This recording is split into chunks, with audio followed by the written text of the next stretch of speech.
Assalamualaikum warahmatullahi wabarakatuh. Welcome back my channel Mr. Alfi Banda. Semangat pagi, semangat siang, semangat sore, semangat malam. Ya, sahabat-sahabat sekalian, pada konten kali ini ya kita akan membahas bagaimana cara membuat aksi nyata pada pelatihan mandiri dengan teknik menggunakan PowerPoint.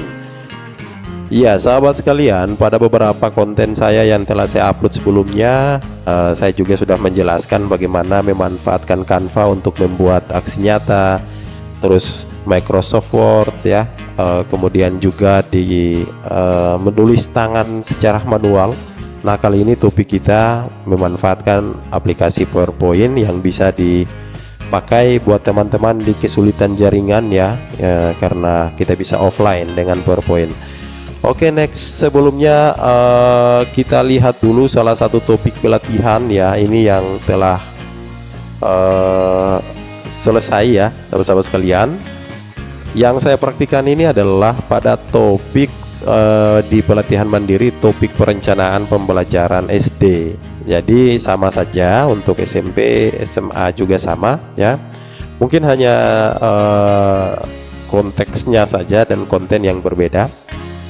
Nah, setelah teman-teman menyelesaikan seperti biasa, semua sudah tercentang hijau, pastikan kita paham ya apa yang kita baca, kita nonton.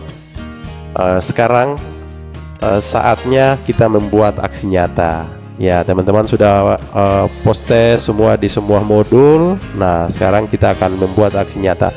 Setelah memilih aksi nyata, akan tampil pilihan aksi nyata seperti ini. Untuk topik perencanaan pembelajaran sendiri ini ada 5 opsi pilihan. Kawan-kawan boleh memilih yang mana menurut kawan-kawan mudah dibuat. Nah, tentunya ini ada beberapa klasifikasi juga ya, seperti ini ya. Kalau yang opsinya dalam kurung guru itu berarti nanti untuk guru teman-teman, seperti ini ya. Kalau guru dan kepala sekolah ini boleh dibuat oleh guru dan kepala sekolah. Kalau kepala sekolah saja ini khusus untuk kepala sekolah. Oke, yang saya demo ini untuk guru ya kawan-kawan ya. Saya memilih yang ini, merumuskan tujuan pembelajaran. Kita pilih saja di sini ya. Setelah pilih nanti kawan-kawan, kita akan diarahkan ke tampilan seperti ini. Seperti ini ya, karena kita memilih merumuskan tujuan pembelajaran. Oke, kita pahami dulu, ini harus dibaca dulu dengan teliti berulang kali sampai kita paham. Nah, oke teman-teman, kita mulai baca satu persatu ya. Kita baca lagi perintah untuk membuat aksi nyata. Oke, ini yang pertama ya. Nah, yang pertama, memahami dokumen capaian pembelajaran mata pelajaran yang Anda ampu. Oke, teman-teman pahami CP ya. Kita pahami CP dari mapel yang kita ampu. Oke. Next, yang kedua, kita akan rumuskan. Ini yang kedua, kita akan rumuskan beberapa kalimat CP menjadi tujuan pembelajaran dalam satu fase. Ya, dalam satu fase silahkan teman-teman pilih beberapa kalimat CP, boleh per elemen ya. Terus kita dari CP itu kita rumuskan menjadi tujuan pembelajaran. Nah, kita paham di sini. Kemudian di yang ketiga nih, kita diperbolehkan berkolaborasi bersama guru dalam satu mapel atau dalam satu fase. Boleh berkolaborasi. Nah, yang keempat ya, yang keempat ini adalah komunikasikan hasil rumusan di poin 2. Ya, setelah kita buat, sekarang kita komunikasikan kepada siapa? Ya, boleh kepada teman guru mapel yang serumpun dengan kita, boleh kepada kepala sekolah, atau boleh juga kepada pengawas sekolah. Oke, next. Setelah itu teman-teman, setelah kita komunikasikan, kita minta umpan balik. Jadi kita komunikasikan hasil yang telah kita buat, kemudian kita minta umpan balik. Ini diminta secara tertulis ya. Ya, umpan balik secara tertulis. Dan lampirkan dokumentasinya ya. Dokumentasi ini adalah bukti dari umpan balik ini ya. Ya, bukti dari umpan balik boleh kalau misalnya umpan balik dilakukan secara online lewat link-link yang dibuat misalnya di Google Form ya, ataukah juga lewat grup WhatsApp ya, atau media sosial lainnya yang terhubung dengan rekan-rekan kita, maka kita screenshot atau kita foto dan nanti kita akan gabung jadi satu dokumen ya. Ini ketentuan, perhatikan jumlah umpan balik minimal 3 orang ya. Nah, umpan balik tersebut mencakup 2 pertanyaan sebagai berikut. Nah, dalam melaksanakan umpan balik kawan-kawan, kita menggunakan dua pertanyaan. Apakah tujuan pembelajaran sudah menunjukkan kompetensi yang perlu murid capai? Jelaskan. Ya, apa tujuan pembelajaran? Apakah tujuan pembelajaran selaras dengan kompetensi dalam capaian pembelajaran? Jelaskan. Nah, 2 ini kita buat pertanyaan, lalu kita minta umpan balik ya kepada rekan-rekan kita sambil kita tunjukkan rumusan tujuan pembelajaran yang telah kita buat ya, semacam dinilai lah atau untuk mendapatkan evaluasi.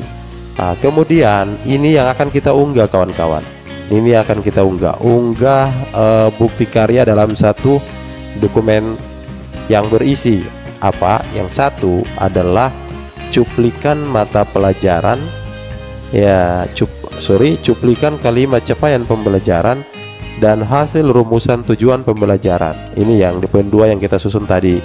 Kemudian di yang kedua, dokumentasi umpan balik. Jadi hasil foto, hasil screenshot umpan balik dari rekan-rekan kita. Ini kita gabung jadi satu file, barulah kita upload ke tugas kita. Nah, sekarang saya akan praktik nih. Dengan perintah ini kita akan praktik untuk membuat tujuan pembelajaran menggunakan software Microsoft PowerPoint.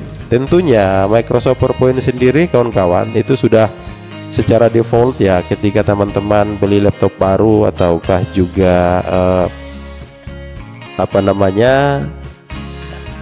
menginstal itu sudah ada ya, dia sepaket dengan Microsoft Word. Oke. Nah, seperti ini teman-teman, saya contohkan ini. Oke, kita boleh bikin cover, boleh, kalau tidak pun bisa seperti ini, aksi nyata topik perencanaan pembelajaran SD. Kemudian di sini merumuskan tujuan pembelajaran. Oke, dari CP yang kita ambil. Nah, kemudian nama sekolah boleh ya, yang penting merumuskan identitas kita ya, boleh seperti ini. Nah, karena kita akan merumuskan CP menjadi TP, kita tautkan capaian pembelajaran di akhir fase ya, yang di akhir fase seperti ini.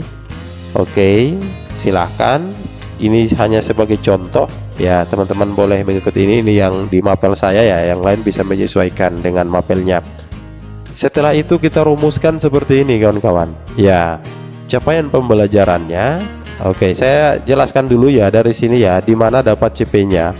Untuk dapatkan CP teman-teman, kita ke platform Merdeka Mengajar, kita ambil CP untuk mapel kita seperti ini contohnya. Nah, kita buka di platform Merdeka Mengajar ya. Di sini teman-teman pergi ke sini, capaian pembelajaran dan alur tujuan pembelajaran.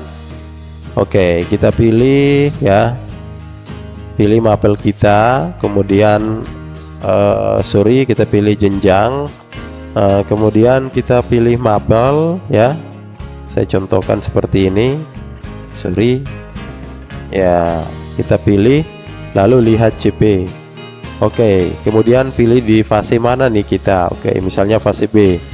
Nah, ini capaian umumnya yang kita angkat ya kawan-kawan. Oke, jadi lebih praktis dan lebih mudah nih. Ini tinggal copy aja nih capaiannya, lalu kita bawakan ke PowerPoint dan kita tempel di sini. Nah, ini saya buatnya dari situ teman-teman. Nah, sekarang kita langsung aja ya merumuskan CP menjadi TP. Oke, boleh dibuat tabel seperti yang saya contohkan seperti ini ya, ataukah teman-teman punya kreasi lain ya, tidak harus tabel, silahkan ya. Oke, untuk capaian pembelajaran sendiri yang saya tampilkan di awal ini capaian akhir fase ya. Nah, ini capaian per elemen, dimana kita dapatnya juga sama kawan-kawan. Di sini ya. Nah, kemudian di sini ada capaian per elemen. Teman-teman boleh memulai, mungkin yang saya contohkan ini matematika, mungkin dari bilangan. Ya, kita mungkin ambil 1 atau 2 elemen ya untuk aksi nyata ini, silahkan. Karena di petunjuk tadi disampaikan bahwa beberapa CP, berarti bukan harus semuanya ya. Ya, tapi kalau bisa semuanya lebih bagus karena langsung bisa menjadi kebutuhan kita satu fase. Kalau tidak cukup waktu, teman-teman bisa ambil 1 atau 2 atau 3 elemen ya, ya dari mapel kita. Nah, ini CP untuk bilangan, ini yang kita copy untuk elemen bilangan ya.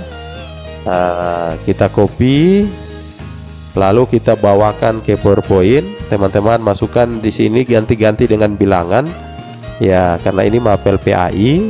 Nah, kemudian di CP-nya di sini teman-teman tinggal paste aja. Nanti dibuatkan tabel seperti ini di PowerPoint. Nah, CP yang tadi nanti kita pastikan di sini teman-teman. Nah, sekarang kita rumuskan tujuannya.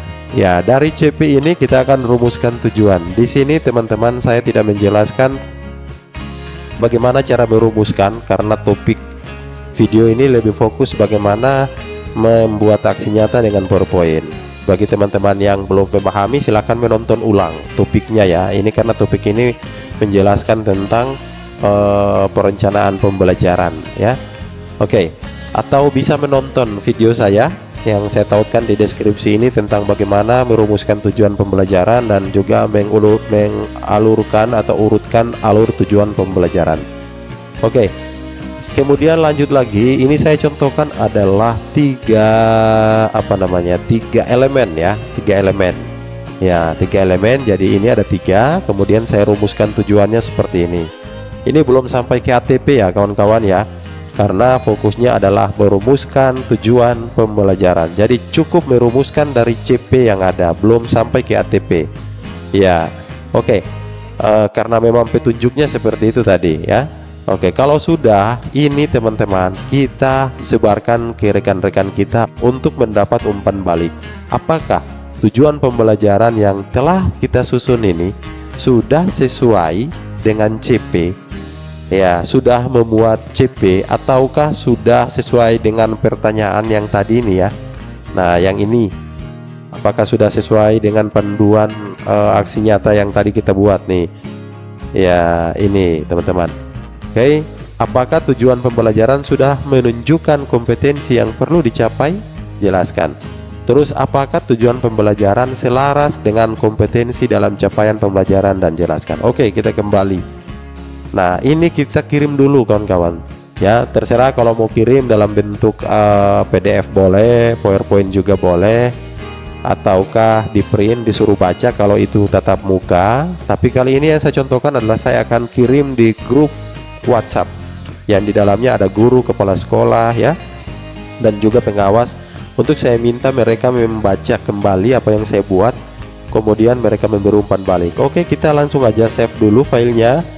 Saya contohkan ini, kita save saja dalam bentuk PDF ya. Oke, nah saya save dalam bentuk PDF ya. Saya beri nama aksi nyata merumuskan tujuan pembelajaran. Kita save.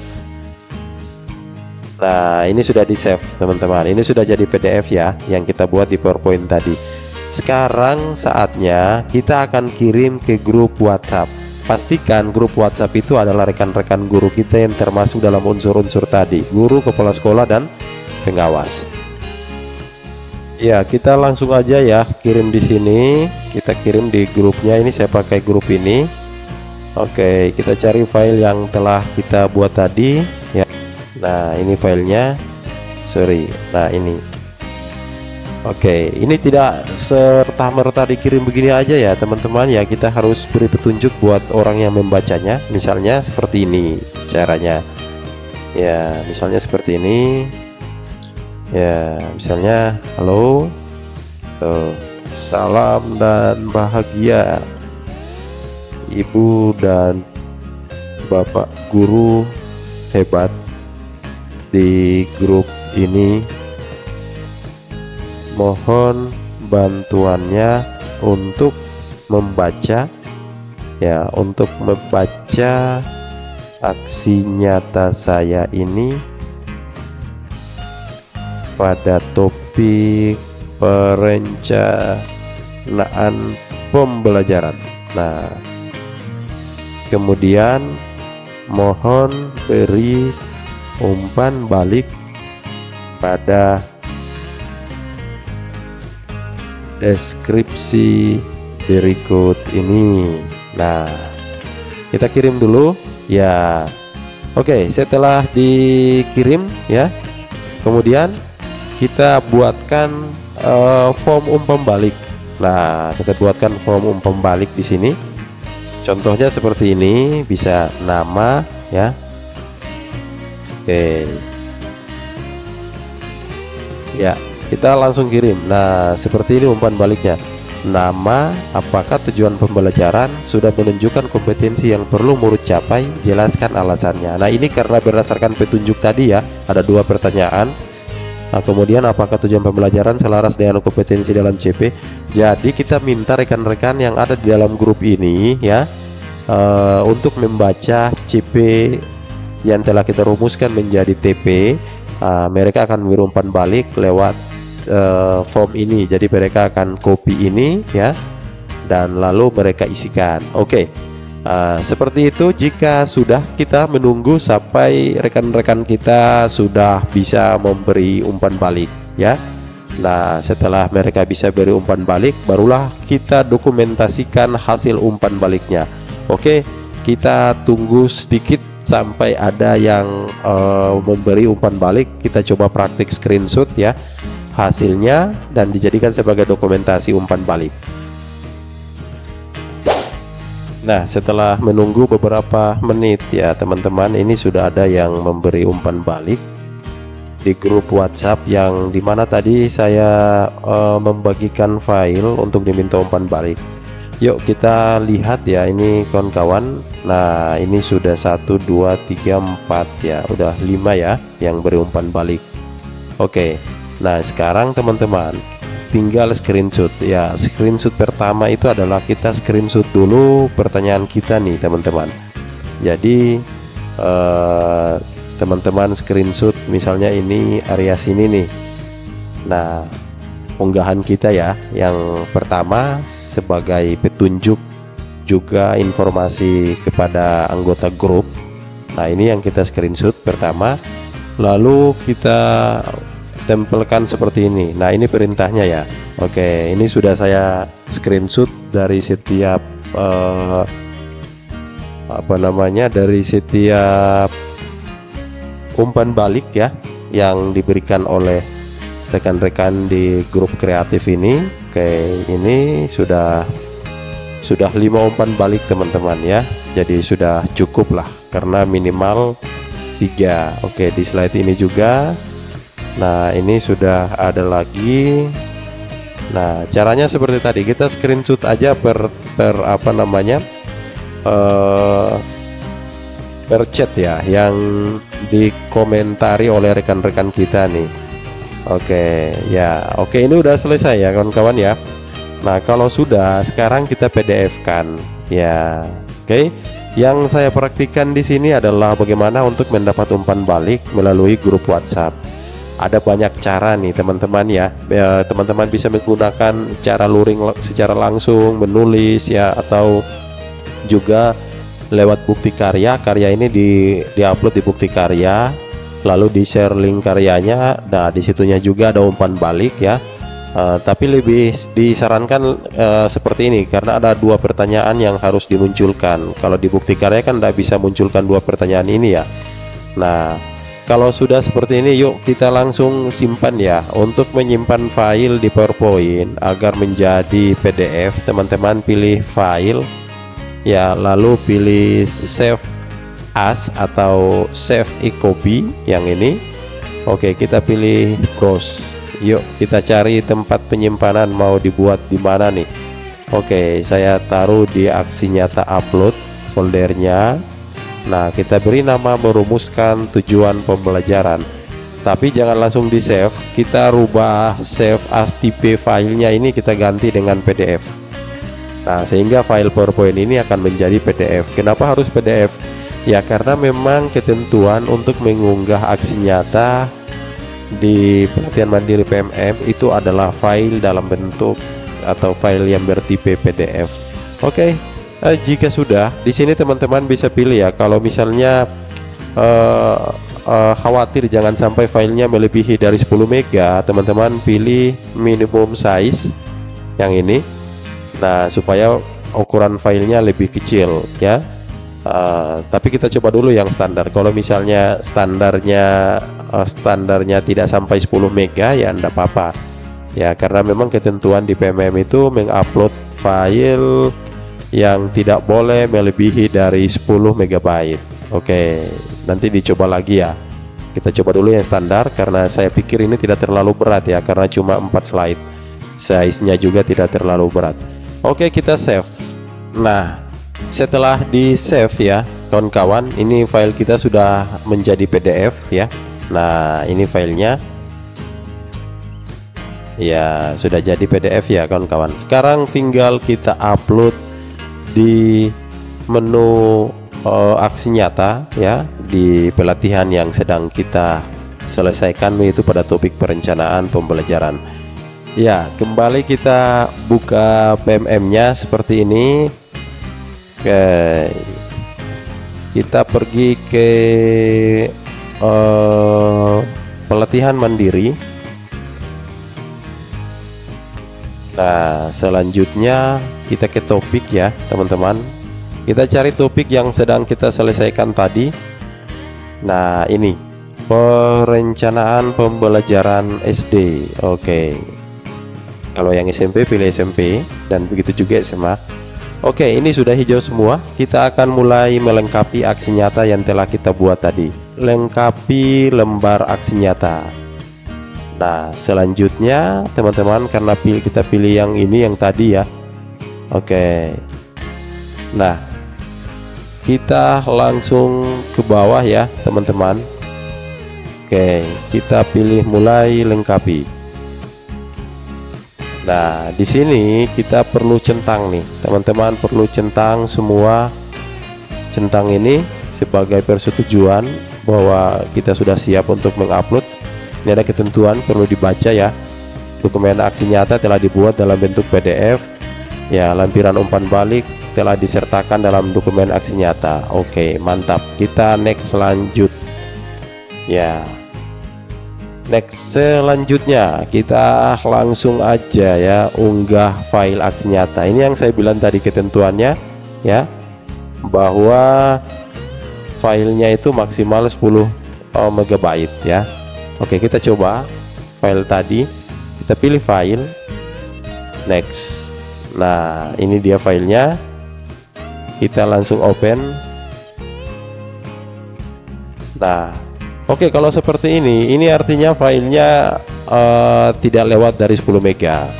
Kalau misalnya filenya lewat dari 10 mega, berarti ada warning merah di bawah sini yang menyatakan bahwa file kita itu lebih ya melebihi kapasitas ya. Oke. Next, setelah itu kita beri judul aksi nyata ya. Kita bisa ketik ya, aksi nyata perencanaan pembelajaran ya. Oke, next. Kemudian kita isi deskripsi teman-teman. Perhatikan pertanyaannya ya. Oke, kalau sudah, kita pindah ke refleksi ini. Kita akan menjawab ada 4 pertanyaan refleksi. Yang pertama, apa perubahan sikap yang Anda alami? Terus bagaimana pengalaman yang didapatkan dari proses ini? Oke, ini dijawab semua teman-teman. Saya percepat saja video ini ya. Silakan nanti dijawab berdasarkan yang teman-teman rasakan. Ya, saya percepat aja biar terlalu panjang nanti. Nah, oke sahabat sekalian ya, setelah diisi seperti ini, kita langsung centang. Ya, saya menyatakan bahwa aksi nyata ini merupakan karya saya pribadi, dibuat sesuai panduan Merdeka Mengajar. Oke, umpan balik yang sudah berasal dari sasaran aksi nyata dan sudah dimasukkan ke dokumen. Oke, sudah semuanya kita centang, kemudian kita kumpulkan. Ya, oke. Terakhir teman-teman, ada notifikasi seperti ini, silahkan dibaca bahwa yang tidak plagiat ini buat kita sendiri, dokumennya lengkap. Oke, kita kumpulkan. Nah, sudah berhasil dikumpulkan ya. Oke, kita lihat aksi nyata atau kembali ke topik. Bisa dilihat aksi nyata dan silahkan di-share ini teman-teman. Di-share di sini, dibagikan langsung ke media sosial yang teman-teman lain bisa, atau karya kita bisa menginspirasi rekan lain atau juga mendapat umpan balik. Oke, sangat mudah sekali ya cara membuat aksi nyata. Tekniknya menggunakan PowerPoint. Semoga terbantu. Terima kasih sahabat-sahabat sekalian sudah mengikuti video ini sampai selesai. Assalamualaikum warahmatullahi wabarakatuh. Salam dan bahagia.